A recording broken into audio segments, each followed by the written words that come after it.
नमस्कार दोस्तों, स्वागत है आपके अपने चैनल पर। आज हम बात करने वाले हैं भगवान श्री कृष्ण के उस अनमोल संदेश की जो हमें जीवन का सबसे बड़ा सच समझाता है। हर व्यक्ति अपने कर्तव्यों से बंधा हुआ है, इसलिए अपने कर्तव्यों का पालन करें, यही श्रेष्ठ मार्ग है।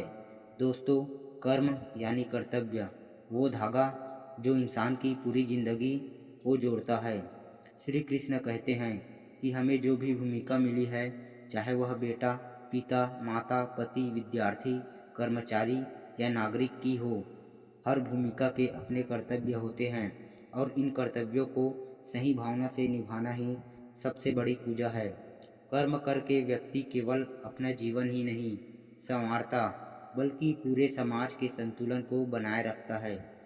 लेकिन समस्या तब आती है जब हम अपने कर्मों को बोझ समझने लगते हैं।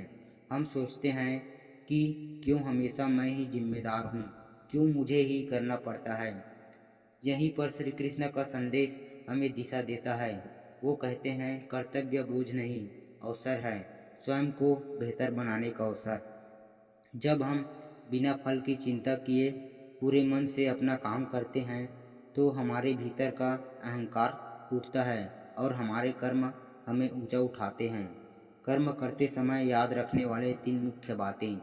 कर्तव्य तटस्थ होने चाहिए, उसमें न अहंकार है न आलस्य के लिए जगह होनी चाहिए। दूसरा, कर्म का फल समय देता है, इसलिए लक्ष्य पर निगाह रखें पर फल की चिंता छोड़ दें। कर्तव्य जोड़ने से भ्रम बढ़ता है, लेकिन कर्तव्य निभाने से स्पष्टता और आत्मविश्वास मिलता है।